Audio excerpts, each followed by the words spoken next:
দুপুর রাতে অন্য সাহেবরা যখন ঘুমিয়ে পড়েছে তখন সে কোত ঘরের তালা খুলে ঘরে ঢুকলো।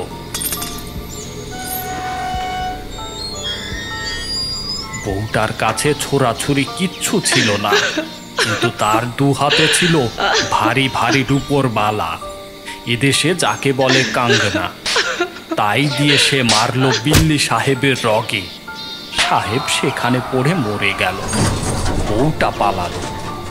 অন্য সাহেবরা জেগে উঠেছিল, তারা ব্যাপার দেখে ভয় পেয়ে গেল।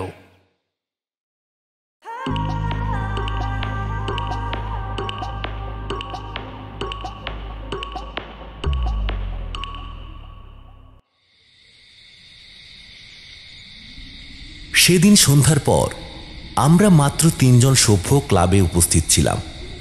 আমি, বরদা এবং একজন নতুন সভ্য হিরণময় বাবু। ইনি সম্প্রতি সিগারেট ফ্যাক্টরিতে চাকরি নিয়ে এখানে এসেছেন।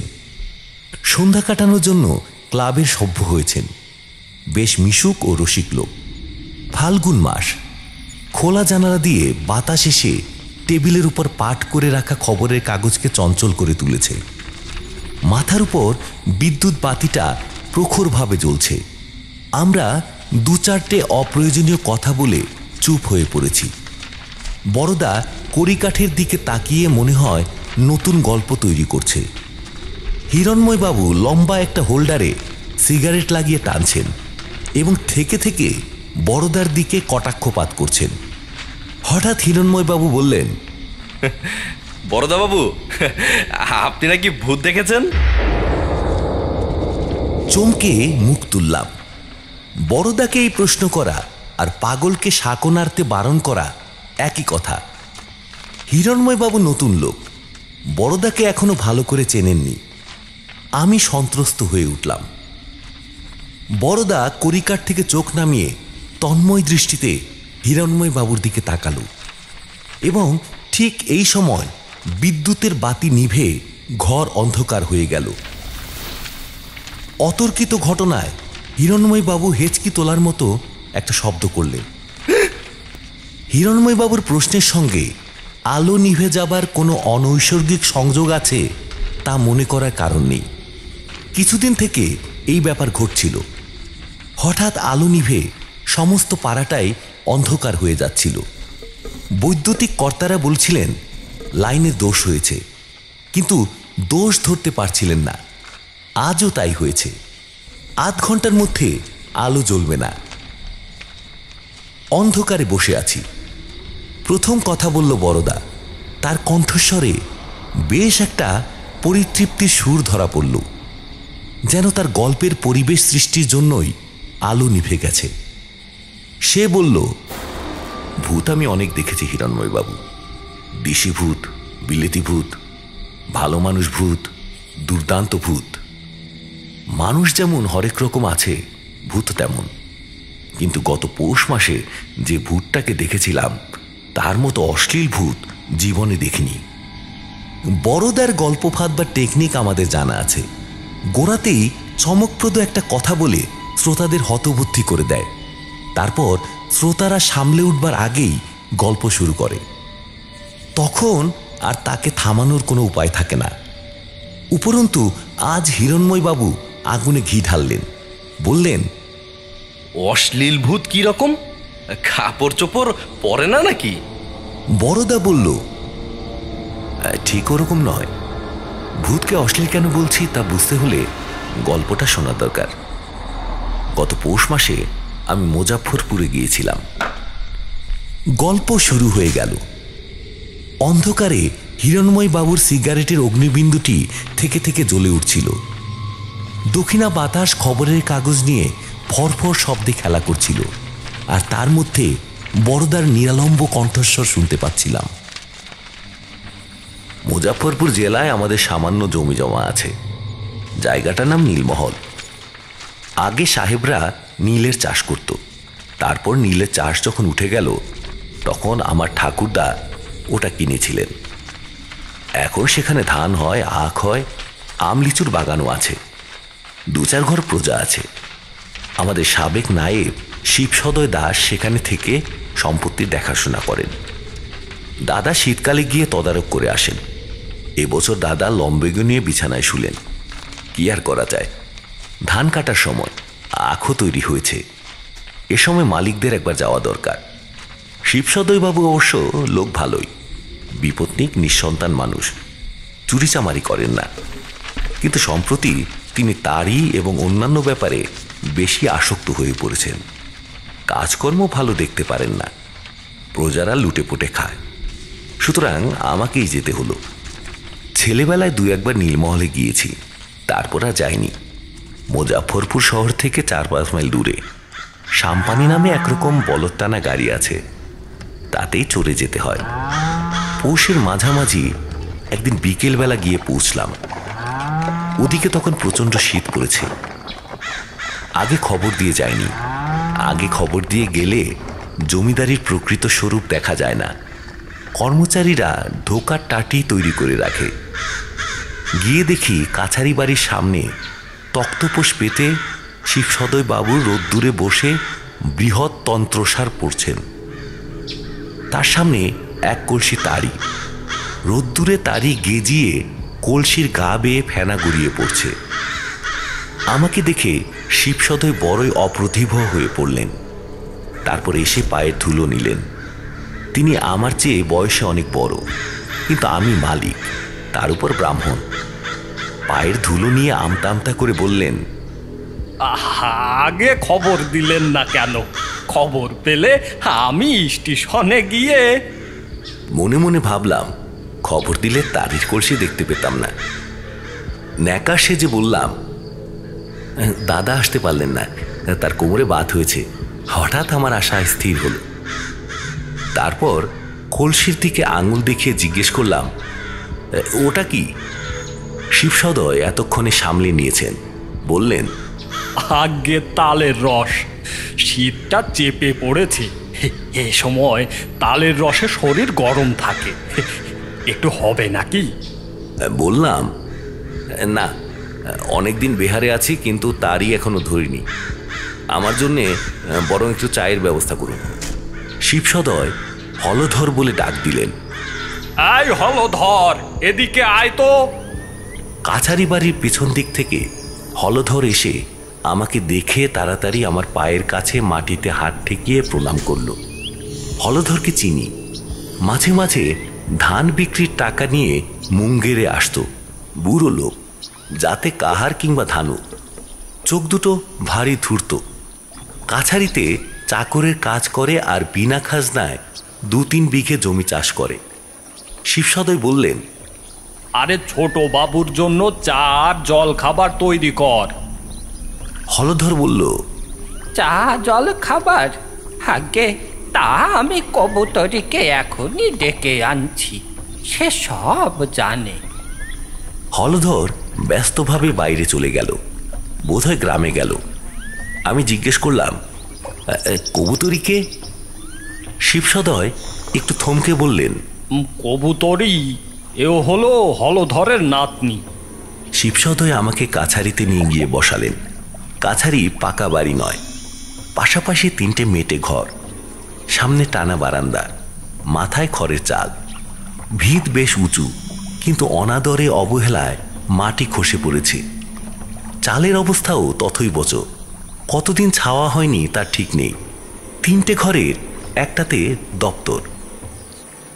মাঝের ঘরটা শিবসদয়বাবুর শোবার ঘর, তার পাশে রান্নাঘর। 3টে ঘরের অবস্থাই সমান, মেঝে ধুলো উঠছে, চালে ফুটো। শিবসদয়ের উপর মনটা বিরক্ত হয়ে উঠল। তারই খেয়ে লোকটা একেবারে অপদার্থ হয়ে পড়েছে। নেহাত পুরনো চাকর, নইলে দূর করে দিতাম। শিবসদয় বোধহয় আমার মনের ভাব বুঝতে পেরেছিলেন।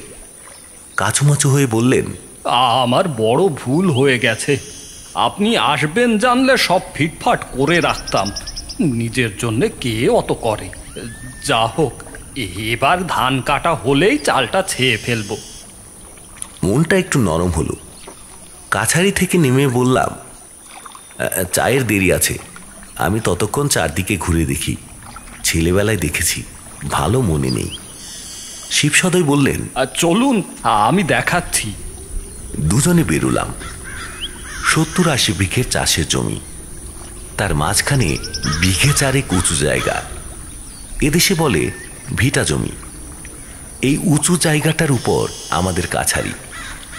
আগে এখানে নীলকর সাহেবদের কুঠি ছিল। মাঝখানে মস্ত একটা পুকুর। এই পুকুরে নীলের ঝাড় পচিয়ে প্রকাণ্ড প্রকাণ্ড লোহার কড়াইয়ে সেদ্ধ করে নীলের কাঁধ বার করত। এখন পুকুর মজে গেছে, যেটুকু জল আছে তা পদ্ম আর কলমি দিয়ে ভরা। পুকুরের উঁচু পাড়ের একধারে সারি সারি সাহেবদের কুঠি ছিল, এখন ইটের স্তূপ। পুকুরের আরেক পারে কাতার দিয়ে এক সারি বিরাট উনুন। উনুনের গাঁথনি পাকা, তাদের উপর এখনো কয়েকটা লোহার কড়াই বসানো রয়েছে। এইসব কড়াইতে নীল সেদ্ধ হতো, এখন মরচে ধরে ফুটো হয়ে গেছে, তবু আছে। সাহেবরা যেমন রেখে গিয়েছিল তেমনই পড়ে আছে। এই 4 বিঘে জোড়া ভগ্নস্তূপের চারদিকে ঝোপঝাড় জন্মেছে, বড় বড় গাছ গজিয়েছে। একটা বিশাল ঝাউ গাছ হাত পা মেলে পুকুরের ঈশান কোণটাকে আড়াল করে রেখেছে। বাইরের দিকে দৃষ্টি ফেরালে মনে হয় সবুজ সমুদ্রের মাঝখানে পাথরের দ্বীপের উপর আমরা দাঁড়িয়ে আছি। চারিদিকে ধানের ক্ষেত, আখের ক্ষেত, আমলিচুর বাগান। বিকেলবেলায় পরন্ত রোদে তার উপর বাতাসে ঢেউ খেলে যাচ্ছে। আমলিচুর বাগানের কোলে প্রজাদের গ্রাম। মোট 20-25টা খড়ে ছাওয়া কুড়ে ঘর, বড় সুন্দর দেখতে। কিন্তু দেখতে যতই সুন্দর হোক, ওখানকার আবহাওয়া ভালো নয়। ঘুরে বেড়াতে বেড়াতে নিজের অগোচরেই একটা কাঁটা আমার মনে বিঁধতে লাগলো।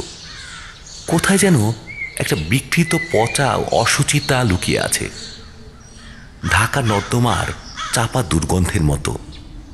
নীলকর সাহেবরা শুধু অত্যাচারী ছিল না, পাপী ছিল। এমন পাপ নেই যা তারা করত না। তাদের পাপের ছাপ যেন এখনো ও জায়গা থেকে মুছে যায়নি। মনে পড়ল দাদা বলেছিলেন নীলমহলের বাতাসে ম্যালেরিয়ার চেয়েও সাংঘাতিক বিষ আছে। ওখানে বেশি দিন থাকলে মানুষ অধপাতে যায়, অমানুষ হয়ে যায়। ফিরে আসতে আসতে হঠাৎ চোখে পড়ল ঝাউ গাছটার আড়ালে একটা পাকা ঘর। আঙুল দেখিয়ে প্রশ্ন করলাম, ওটা কি? শিবসদয় বললেন, ওটা কোত ঘর। কোত ঘর? সে কাকে বলে? নীলকরদের আমলের ঘর। প্রজারা বজ্জাতি করলে সাহেবরা তাদের ধরে এনে ওই কোত ঘরে বন্ধ করে রাখত। খুব মজবুত ঘর গড়েছিল, যেন লক্ষিন্দরের লোহার ঘর। চলুন তো দেখি। গিয়ে দেখি ঝাউ গাছের আওতায় ছোট একটি ঘর, খুব উঁচু নয়, বেটে নিরেট চৌকস, জগদ্দল পাথরের মতো মজবুত ঘর।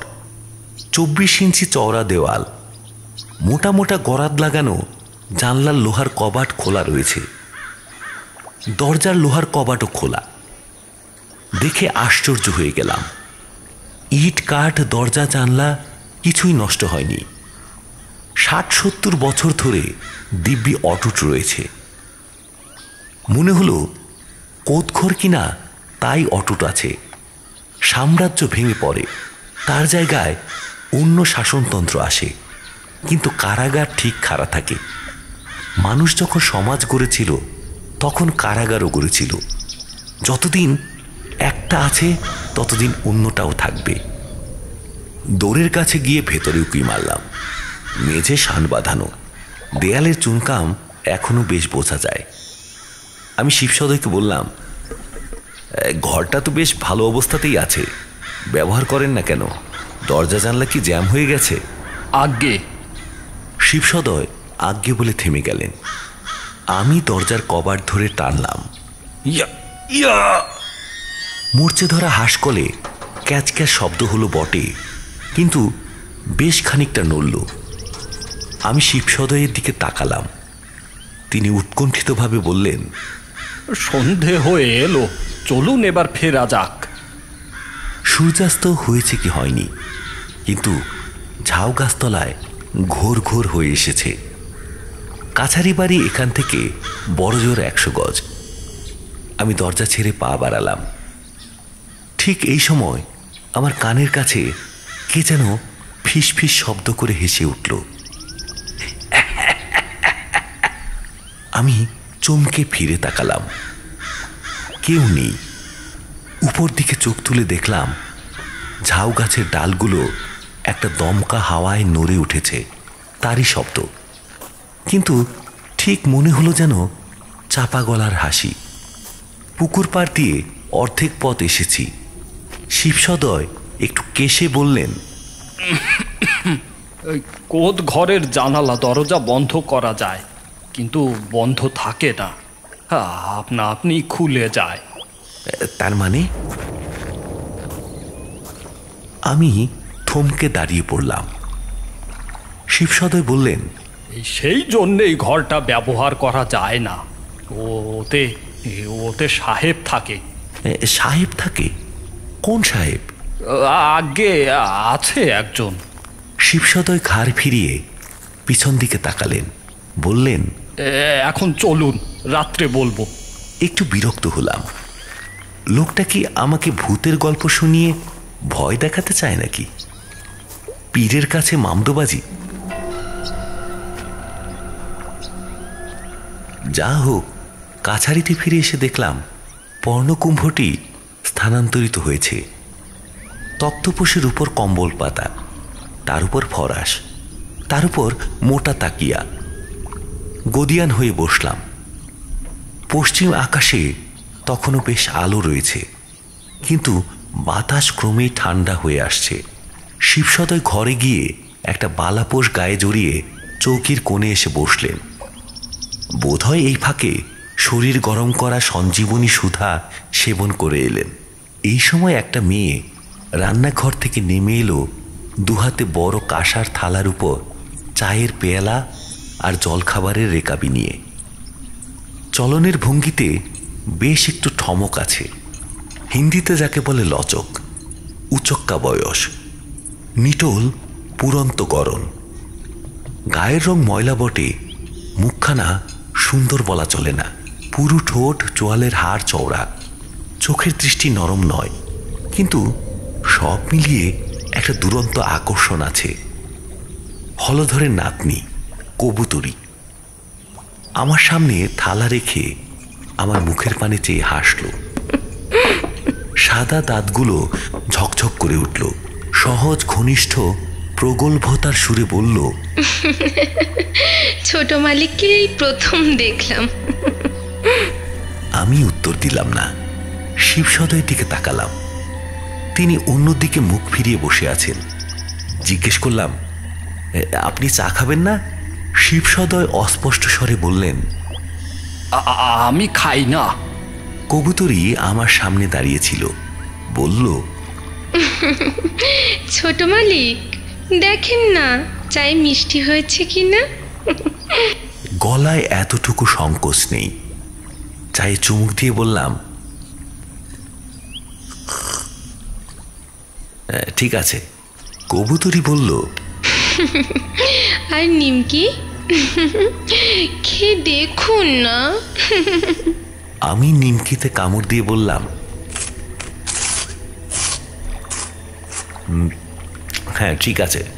কবুতরি তবু দাঁড়িয়ে রইল। আমি তার দিকে একবার তাকালাম। সে আমার পানে অপলক চোখ মেলে চেয়ে আছে, মুখে ঘনিষ্ঠ নির্লজ্জ হাসি।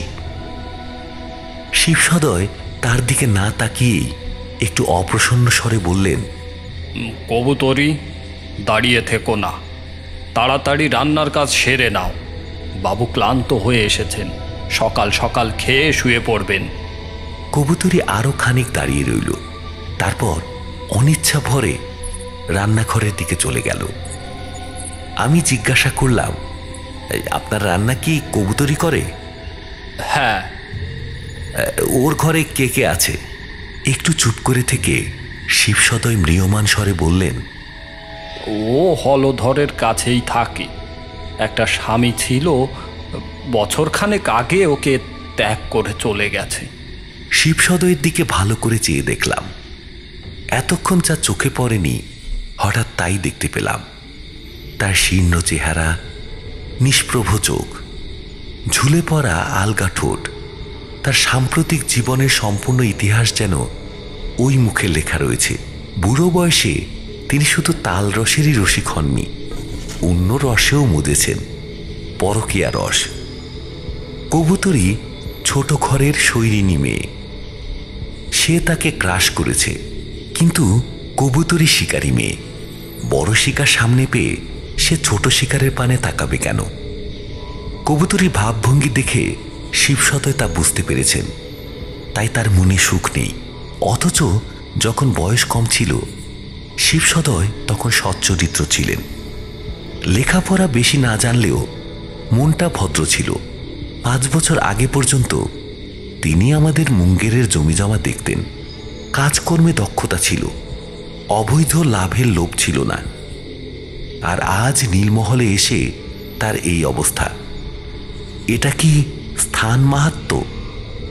ম্যালেরিয়ার চেয়েও সাংঘাতিক বিষ তার রক্ত দূষিত করে দিয়েছে। আমি চা জলখাবার শেষ করে বললাম, চলুন ভেতরে গিয়ে বসা যাক, বাইরে হাত পা ঠান্ডা হয়ে যাচ্ছে।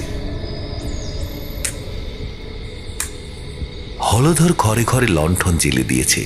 আমরা দপ্তরের মেঝেই পাতা গদির উপর বসলাম।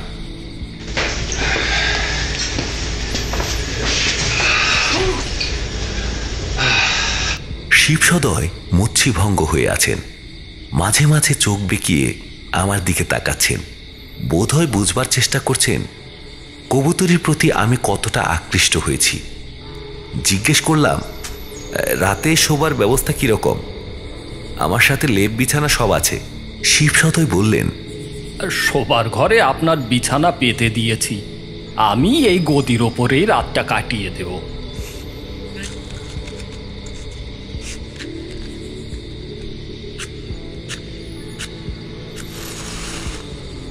সিগারেট ধরিয়ে তাকিয়ায় ঠেস দিয়ে বসলাম। বললাম,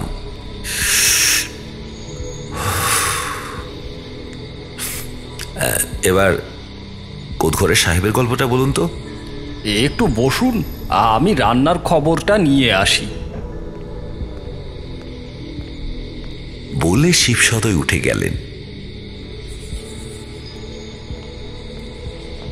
মিনিট 5 পরে আবার ফিরে এসে বসলেন। গন্ধ পেয়ে বুঝলাম শুধু রান্না পরিদর্শন নয়, শীতের অমোঘ মুষ্টিযোগও বেশ খানিকটা টেনেছেন। তার চোখে মুখে সজীবতা ফিরে এসেছে। বললেন, আপনি কি সাহেবের কথা কিছু জানেন না? না, কিছু না, কেউ কিছু বলেনি তো। শিবসদয় আরম্ভ করলেন, আমারও শোনা কথা। হলধর আর গায়ের 5 জনের মুখে যা শুনেছি তাই বলছি। তা 80-90 বছর আগেকার ঘটনা। তখন নীলকর সাহেবদের ব্যবসা গুটিয়ে আসছে। জার্মানির কারখানায় নকল নীল তৈরি হয়েছে। সেই সময় এখানে যেসব সাহেব থাকতো তাদের মধ্যে একটা ছোড়া ছিল ভয়ঙ্কর পাজি। এখানকার নীল চাষিরা তার নাম দিয়েছিল বিল্লি সাহেব।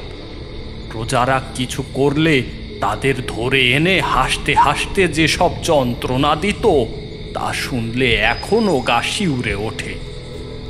গ্রীষ্মকালে হাত পা বেঁধে রোদ্দুরে সারা দিন ফেলে রেখে দিত। শীতের রাত্রে পুকুরে গলা পর্যন্ত ডুবিয়ে দাঁড় করিয়ে রাখত। আঙুলের নখের ওপর পেরেক ঠুকে দিত। আর কম বয়সী মেয়ে মানুষ দেখলে তো রক্ষে নেই। অন্য সাহেবরাও দরকার হলে প্রজাদের উপর অত্যাচার করত, ধরে এনে কোতঘরে বন্ধ করে রাখত। কিন্তু বিল্লি সাহেবের তুলনায় সে কিছুই নয়। বিল্লি সাহেব রোজ নতুন নতুন যন্ত্রণা দেবার ফন্দি বার করত। অন্য সাহেবরা তাকে সামলানোর চেষ্টা করত, কিন্তু পেরে উঠত না। একবার একটা প্রজা দাদনের টাকা নিয়ে গা ঢাকা দিয়েছিল। সাহেবরা তার বউকে ধরে এনে কোতঘরে বন্ধ করে রেখেছিল। বউটার উপর অত্যাচার করার মতলব তাদের ছিল না, প্রজাটাকে জব্দ করাই ছিল উদ্দেশ্য। কিন্তু বিল্লি সাহেব মনে মনে অন্য ফন্দি এঁটেছিল।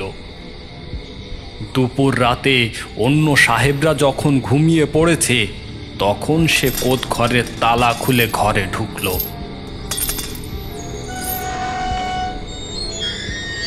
বউটার কাছে ছোড়াছুরি কিচ্ছু ছিল না, কিন্তু তার দু হাতে ছিল ভারী ভারী রূপোর বালা। এদেশে যাকে বলে কাঙ্গনা। তাই দিয়ে সে মারলো বিল্লি সাহেবের রগে। সাহেব সেখানে পড়ে মরে গেল। বউটা পালালো। অন্য সাহেবরা জেগে উঠেছিল। তারা ব্যাপার দেখে ভয় পেয়ে গেল। তখন দীনবন্ধু মিত্রের নীল দর্পণ বেরিয়েছে। লং সাহেব তার তর্জমা করে জেলে গেছে।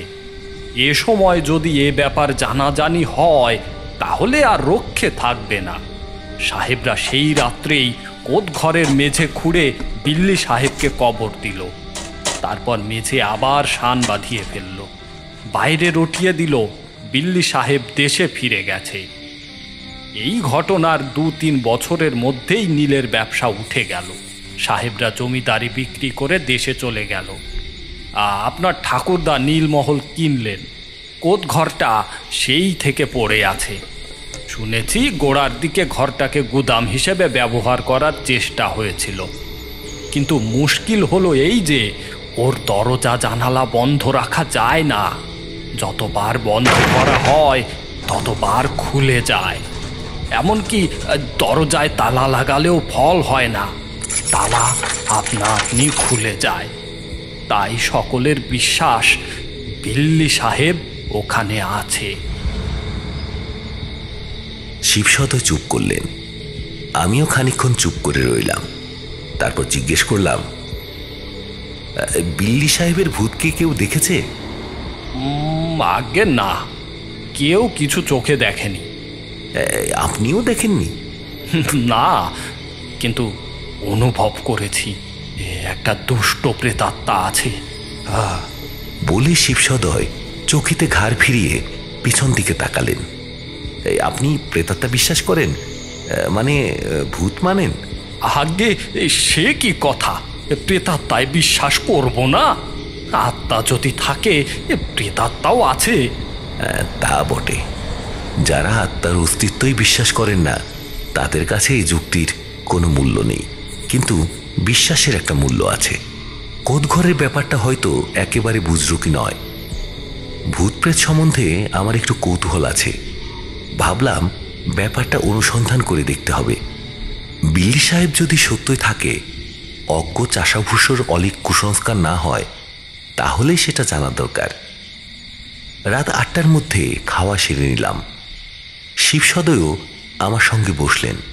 রান্না বেশি নয়, ফুলকা রুটির সঙ্গে বেগুন পোড়া, হিং দিয়ে ঘন অরহরের ডাল, মাংস, পুদিনা চাটনি আর ক্ষীর। মাংস কোথায় পেল কে জানে, হয়তো আমার জন্যেই পাঁঠা কেটেছিল, কিন্তু কবুতরই মাংসটা রেঁধেছিল বড় ভালো। এদেশি রান্না, একটু ঝাল বেশি, তার সঙ্গে আদা, পেঁয়াজ, রসুন বাটা আর আস্ত গোলমরিচ। খাওয়া একটু বেশি হয়ে গেল। খেয়ে উঠে আচাতে আচাতেই শীত ধরে গেল। আর বসলাম না, একেবারে শোবার ঘরে গেলাম। শিবসদয়ও সঙ্গে সঙ্গে এলেন। একটা তক্তপোষের উপর পুরো বিছানা পাতা হয়েছে। ঘরের কোণে হ্যারিকেন লণ্ঠন জ্বলছে। আমি সঙ্গে একটা ইলেকট্রিক টর্চ এনেছিলাম। সেটা সুটকেস থেকে বার করে বালিশের পাশে রাখলাম। তারপর বিছানায় বসে সিগারেট বার করলাম। ঠান্ডায় আঙুলগুলো কালিয়ে গেছে, হাড়ে কাঁপন ধরেছে। শিবসদয় আমার অবস্থা দেখে একটু কেশে বললেন, এখানকার ঠান্ডায় আপনার অভ্যেস নেই, এই লেপে শীত ভাঙবে না। কিন্তু কিন্তু কি? যদি এক পেয়ালা গরম তালের রস খেয়ে শোন, তাহলে আর শীত করবে না। একটু কড়া সুরেই বললাম, না। তারপর সিগারেট ধরিয়ে বললাম,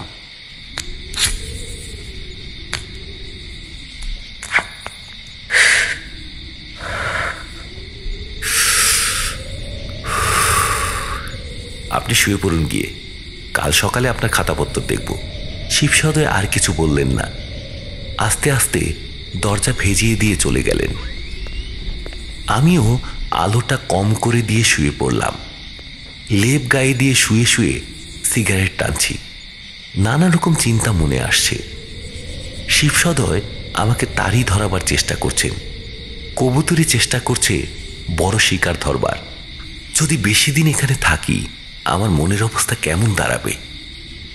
বিল্লি সাহেব, নীলকর সাহেবগুলো কি শয়তানি ছিল। লেপের মধ্যে শরীর গরম হয়ে আসছে। সিগারেট শেষ করে চোখ বুজে শুয়ে আছি। এত তাড়াতাড়ি ঘুমানোর অভ্যেস নেই, তবু একটু তন্দ্রা আসছে। হঠাৎ চোখ খুলে গেল। দেখি কবুতরি বিছানার পাশে দাঁড়িয়ে আছে। কমানো লণ্ঠনের অস্পষ্ট আলোয় তাকে দেখে আমার যেন দম বন্ধ হয়ে এলো। কখন নিঃশব্দে ঘরে ঢুকেছে জানতে পারিনি। আমি চোখ খুলেছি দেখে কবুতরি আমার মুখের কাছে ঝুঁকে চাপা গলায় বলল, ছোট মালিক, আপনি জেগে আছেন? আপনার গাটা টিপে দিই। ধর্মর করে বিছানায় উঠে বসলাম।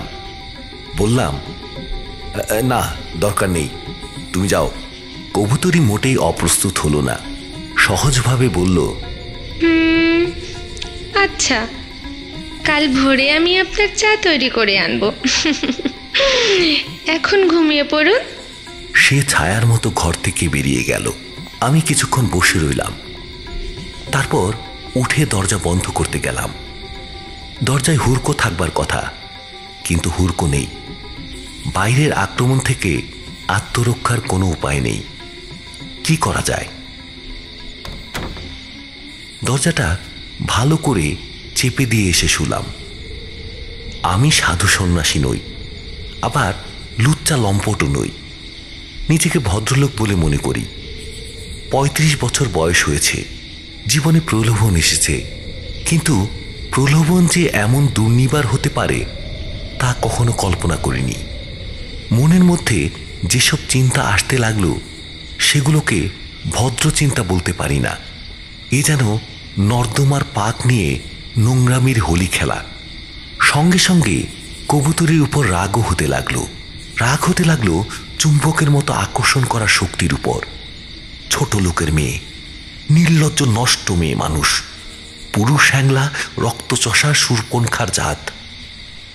কণ্টক সজ্জার এপাশ ওপাশ করতে করতে কখন ঘুমিয়ে পড়েছি জানি না। ঘুম ভাঙল একেবারে শেষ রাতে। দেখি লেপের মধ্যে ঠান্ডায় জমে গেছে। বাইরে একটা হাড় কাঁপানো হাওয়া উঠেছে।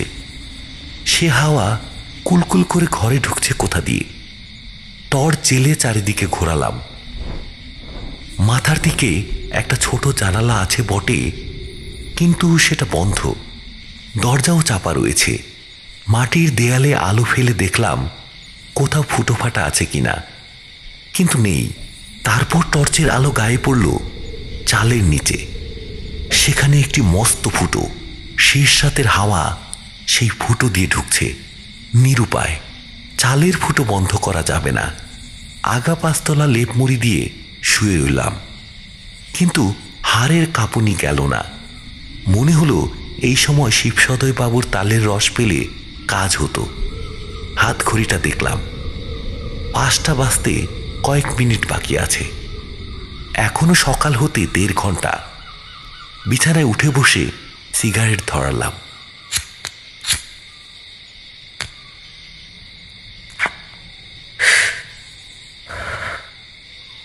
গোটা 3 সিগারেট পরপর টানলাম। কিছু হলো না। লাঠির ঠেকি চরে ওঠে না। ভাবছি এবার কি করব। লণ্ঠনটাকে কোলে নিয়ে বসলে কেমন হয়। এমন সময় দৌড় ঠেলে কবুতরি ঘরে ঢুকল। তার হাতে চায়ের পেয়ালা ধোয়াচ্ছে। কথা না বাড়িয়ে পেয়ালা হাতে নিলাম। এক চুমুক দিতেই জিভটা যেন পুড়ে গেল, কিন্তু শরীরের মধ্যে তৃপ্তিতে ভরে উঠতে লাগলো। রক্ত গরম হওয়ার তৃপ্তি। কবুতরি হেসে বলল, সিগারেটের গন্ধ পেয়ে বুঝলাম ছোট মালিকের ঘুম ভেঙেছে। বললাম, তুমি কি বাড়ি যাওনি? সে বলল, না, রান্নাঘরের উনুনের পাশে শুয়েই রাত কাটিয়ে দিয়েছি। নইলে আমার ছোট মালিকের জন্য চা তৈরি করতাম কি করে। চা শেষ করে পেয়ালা তার হাতে দিলাম, বললাম, আরেক পেয়ালা নিয়ে এসো তো। সে একগাল হেসে ছুটে চলে গেল। আশ্চর্য মেয়ে, কি অসম্ভব খাটতে পারে, শরীরে ক্লান্তি নেই। ভোরবেলা মালিকের চা তৈরি করে দেবার জন্য সারা রাত উনুনের পাশে শুয়ে থাকতে পারে, অথচ অন্যদিকে আবার দ্বিতীয় পেয়ালা চা এনে আমার হাতে দিয়ে বলল, যাই, রাতের একটু বাসনগুলো এই বেলা মেজে ফেলি। দরকার হলে আমাকে ডাকবেন কিন্তু, হ্যাঁ। ঘাড় বেঁকিয়ে হেসে কবুতরি চলে গেল।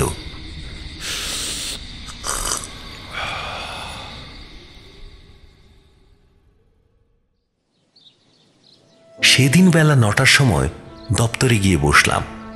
শিবসদয়কে বললাম, ও ঘরে আর আমি শোব না, আজ থেকে কোদ ঘরে আমার শোবার ব্যবস্থা করুন। শিবসদয় ঘাবড়ে গেলেন। কোত ঘরে?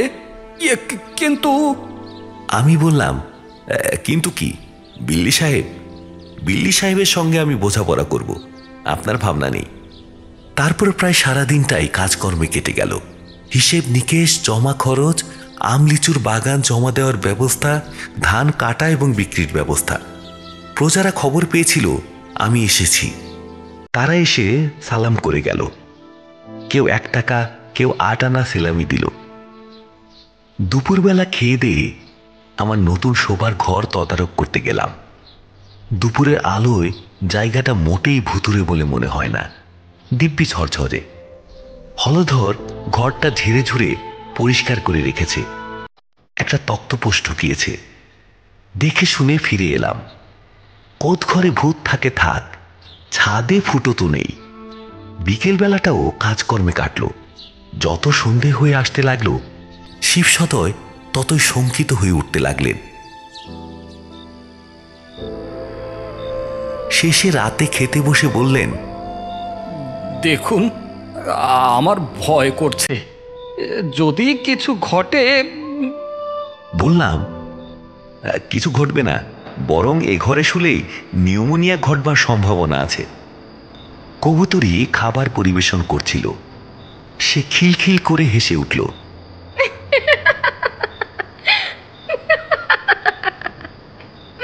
ও যখন থেকে শুনেছে আমি কোত ঘরে শোব, তখন থেকে ওর চোখে মুখে বিদ্যুৎ খেলছে।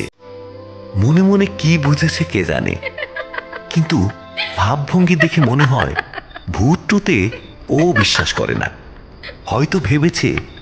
শিবসদয় কটমট করে তাকিয়ে বললেন, এই, মালিকের সামনে হাসছিস? তোর সহবত নেই? কবুতরি হাসি থামালো বটে, কিন্তু তার চোখে মুখে চাপা কৌতুক উপচে পড়তে লাগলো। রাত 8:30টার সময় কাছারি বাড়ি থেকে বেরুলাম।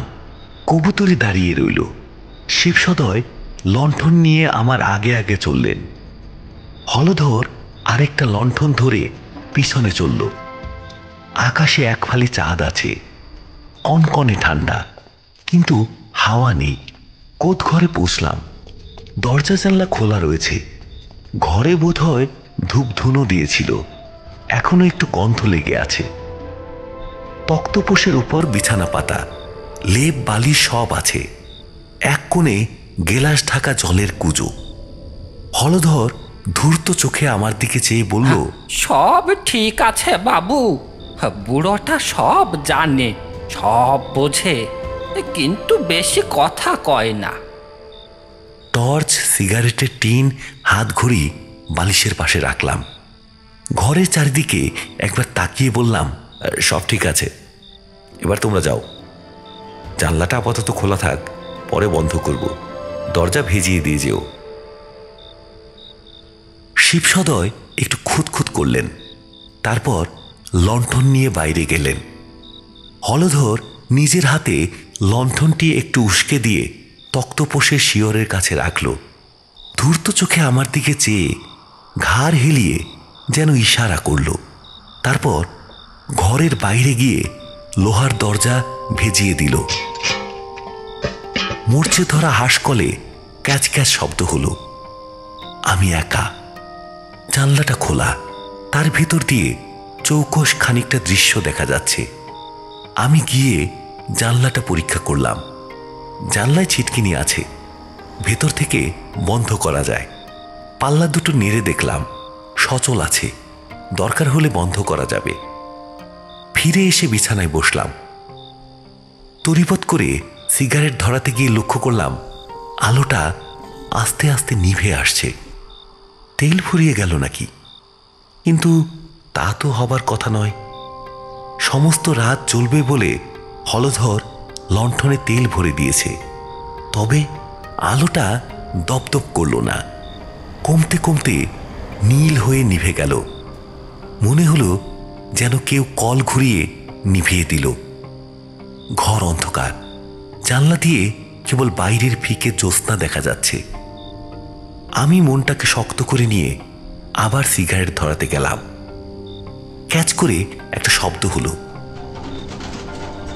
চোখ খুলে দেখি লোহার দরজা আস্তে আস্তে খুলে যাচ্ছে। তারপর কানের কাছে শুনতে পেলাম খিসখিস হাসির শব্দ। ধর্মড়িয়ে বিছানা ছেড়ে উঠে দাঁড়ালাম। হাসি কিন্তু বন্ধ হলো না কানের কাছে, খিসখিস শব্দ চলতে লাগলো।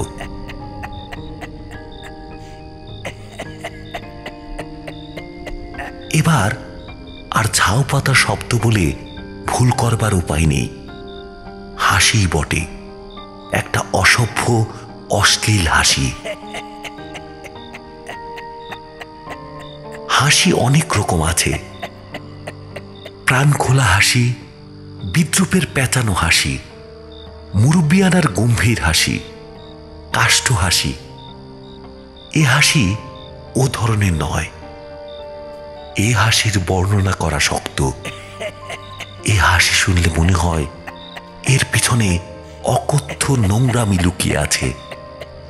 যে হাসছে তার মনের পাক শ্রোতার গায়ে লেগে যায়, গা ঘিন ঘিন করে। আমার গা ঘিন ঘিন তো করলই, উপরন্তু শিরদাঁড়া শিরশির করে উঠল। কতটা ভয়, কতটা ঘেন্না বলতে পারবো না, তবে ভূত আছে। বিল্লি সাহেবের চাষাদের অলিক কল্পনা নয়। ভূতের সঙ্গে গা শোকাশুকি আমার নতুন নয়, জানি ভয় পেলেই বিপদ। আমি জোর করে নিজেকে শক্ত করে নিলাম। তারপর সিগারেট ধরালাম। নিভে যাওয়া লণ্ঠনটা নেড়ে দেখলাম, তাতে তেল ভরা রয়েছে। লণ্ঠন আবার জ্বালালাম। লোহার দরজা টেনে আবার বন্ধ করলাম। তারপর খোলা জানলাটা বন্ধ করে ছিটকিনি লাগিয়ে দিলাম। দেখি এবার কি হয়। ইতিমধ্যে হাসি থেমে গিয়েছিল। আমি বিছানায় এসে বসলাম। লণ্ঠন আর নিভল না। কিছুক্ষণ পরে আরেক রকমের শব্দ কানে আসতে লাগলো। এই শব্দ খুব মৃদু, যেন একটা কুকুর নিঃশ্বাস টেনে টেনে কি শুকছে আর ঘরময় ঘুরে বেড়াচ্ছে। বদ্ধ ঘরে সিগারেটের ধোঁয়া তাল পাকাচ্ছিল। হঠাৎ মনে হলো প্রেতটা সেই গন্ধ শুকছে নাকি। হয়তো যখন বেঁচে ছিল খুব সিগারেট খেত। একটা অত্যন্ত দুষ্টু প্রকৃতির অতৃপ্ত ক্ষুধিত প্রেতাত্মা এখানে আছে সন্দেহ নেই, কিন্তু প্রেতাত্মাদের শরীর ধারণ করবার ক্ষমতা থাকলেও দৈহিক অনিষ্ট করবার ক্ষমতা বেশি নেই। পাশ্চাত্য দেশে পল্টারজিস্ট নামে একরকম বিদেহী আত্মার কথা জানা আছে, যারা শূন্য ঘরে বাসন কোসন ভাঙে, টেবিলের উপর থেকে জিনিস মাটিতে ফেলে দেয়, আরো নানা রকম ছোটখাটো উৎপাত করে, কিন্তু এর বেশি কিছু করতে পারে না। বিল্লি সাহেব বোধ হয় সেই জাতের ভূত। সিগারেট শেষ করে ফেলে দিলাম। ঘড়িতে দেখলাম 9টা বেজে গেছে। এই পরিবেশের মধ্যে ঘুম যদিও সুদূর পড়া হতো, তবু লেপ গায়ে দিয়ে শুয়ে পড়লাম। খুরখুর শব্দে ঘাড় ফিরিয়ে দেখি জানলার ছিটকিনি খুলে গেছে। পাল্লা দুটি আস্তে আস্তে খুলছে, সঙ্গে সঙ্গে দরজার কপাটও। উঠে বসলাম। অমনি কানের কাছে খিসখিস হাসি।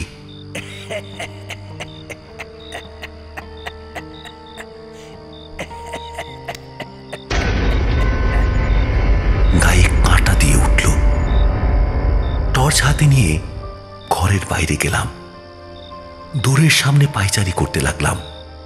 কি করা যায়? জানলা দরজা বন্ধ করে লাভ নেই। যতবার বন্ধ করব ততবার খুলে যাবে। সারা রাত দরজা জানলা খোলা থাকলে নির্ঘাত নিউমোনিয়া কিংবা প্লুরিসি। ফিরে যাব, কিন্তু ফিরে গেলে শিবসদয় মাথা নেড়ে বলবেন আমি আগেই বলেছিলাম। কবুতরি খিলখিল করে হাসবে। না, তার চেয়ে যেমন করেই হোক এই ঘরেই রাত কাটাতে হবে। যাক প্রাণ, থাক মান। ঘরে গিয়ে আপাদমস্তক লেপ মুড়ি দিয়ে শুলাম। শুয়ে শুয়ে শুনছি ঘরের মধ্যে একটা অদৃশ্য প্রাণী ঘুরে বেড়াচ্ছে। তার খসখস পায়ের শব্দ, কখনো কানের কাছে জঘন্য অশ্লীল হাসি। একবার গপ গপ শব্দ শুনে মুন্ডু বের করে দেখি ঘরের কোণে কুজোটা কাত হয়ে পড়েছে। গপ গপ শব্দে জল বেরোচ্ছে। আমি আবার লেপ মুড়ি দিলাম। ঘণ্টাখানেক কেটে গেল। ভূতের সংসর্গ অনেকটা গা সওয়া হয়ে এসেছে। এইভাবে যদি রাতটা কেটে যায় মন্দ হবে না। বোধহয় একটু তন্দ্রা এসেছিল। হঠাৎ চমকে উঠলাম। ছোট মালিক, ছোট মালিক, ছোট মালিক। মাথা বের করে দেখি কবুতরি। এতক্ষণ ভূতের কার্যকলাপ দেখে যা হয়নি, এবার তাই হলো। বুকটা ধরাস করে উঠল। আমি কনুয়ে ভর দিয়ে উঠে বললাম, তুমি এখানে? তোমার এখানে কি দরকার? লণ্ঠনের আলোয় কবুতরের দাঁত ঝকঝক করে উঠল। সে বলল, ছোট মালিককে দেখতে এলাম। আমার গলাটা বুঝে এলো। বললাম, তোমার কি ভূতের ভয় নেই? কবুতরি খিলখিল করে হাসল। এখানে চাপা সুরে কথা বলার দরকার নেই। বলল, মালিকের কাছে থাকলে ভূতের ভয় কিসের? এমন সময় চোখে পড়ল কবুতরের পেছনে ঘরের দরজা আস্তে আস্তে বন্ধ হয়ে যাচ্ছে।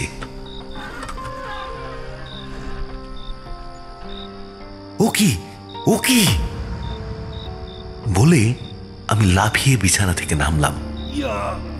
তারপর এক বিশ্রী কাণ্ড। কবুতরি হঠাৎ চিৎকার করে মাটিতে পড়ে গেল। আমি সম্মোহিত হয়ে দেখছি সে উঠবার চেষ্টা করছে, কিন্তু উঠতে পারছে না। প্রাণপণে শুধু চেঁচাচ্ছে,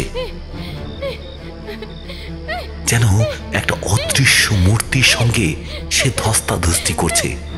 তার গায়ের কাপড় আলোথালো হয়ে যাচ্ছে। আমি আর থাকতে পারলাম না। এই অবস্থায় কি করা উচিত ছিল জানি না, কিন্তু আমি ঘর থেকে ছুটে বেরিয়ে এলাম। দরজা তখন পুরোপুরি বন্ধ হয়ে যায়নি। পাছে বন্ধ হয়ে যায় এই ভয়ে বোধহয় পালিয়ে এলাম। বাইরে এসে দেখি একটা লোক ছুটতে ছুটতে এদিকে আসছে। হলধর কাছে কোথাও ঘাপটি মেরেছিল। কবুতরি চিৎকার শুনতে পেয়েছে। হলধর এখানে কেন, এই প্রশ্ন তখন মনে আসেনি। পরে বুঝেছিলাম হলধর কবুতরিকে কোতঘরে পৌঁছে দিতে এসেছিল। তারপর ঘরে ফিরিয়ে নিয়ে যাবার জন্য কাছে বসে অপেক্ষা করছিল। কি হয়েছে? কি হয়েছে বাবু? কি হয়েছে? হলধর হাঁপাতে হাঁপাতে এসে দাঁড়ালো। আমি কি বলবো? দরজার দিকে তাকিয়ে শুধু বললাম, কবুতরি, কবুতরি। দরজা তখন বন্ধ হয়ে গেছে। ভেতর থেকে কবুতরির চিৎকার আর গোঙানির শব্দ আসছে। হলধর দরজার উপর ঝাঁপিয়ে পড়ল। আমিও গেলাম। যে দরজা বন্ধ রাখা যেত না, সে দরজা এখন আর খোলা যায় না। দুজনে ধরে টানতে লাগলাম। অতি কষ্টে একটু একটু করে দরজা খুলল। দেখি লণ্ঠনটা উল্টে গিয়ে দপদপ করছে। কবুতরি লণ্ঠনের কাছে মাটিতে গড়াগড়ি খাচ্ছিল। আমরা ঢুকতেই সে যেন ছাড়া পেল। তার চুল এলোমেলো, কাপড় ছিঁড়ে গেছে, পাগলের মতো চেহারা। সে উঠে চিৎকার করতে করতে ঘর থেকে ছুটে বেরিয়ে গেল। হলধর তার পেছনে পেছনে ছুটল। আমি কি করব ভাবছি, কানের কাছে সেই অসভ্য বেয়ারা হাসি শুনতে পেলাম। আমিও ছুটলাম।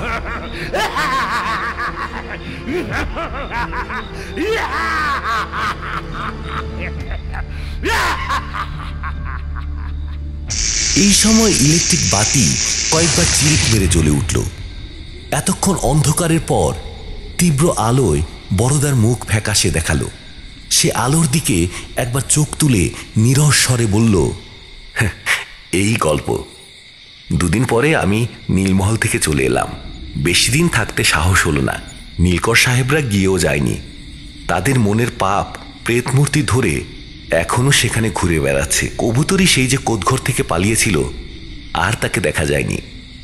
সে রাতে সে কি অনুভব করেছিল তা জানা হয়নি। তবে যতটুকু চোখে দেখেছিলাম তা থেকে অনুমান করা শক্ত নয়। তারপর বড়দা হিরণময় বাবুর দিকে চোখ ফিরিয়ে বলল, অশ্লীল ভূত কেন বলেছিলাম বুঝতে পেরেছেন? হিরণময় বাবু আমাদের একটি করে সিগারেট দিলেন, নিজে একটি ধরালেন, বললেন, খাসা গল্প, শুধু ভূত নয়, রহস্য আছে। তবে আলো নিভে না গেলে এতটা জমতো কিনা বলা যায় না। বলে হো হো করে হেসে উঠলেন।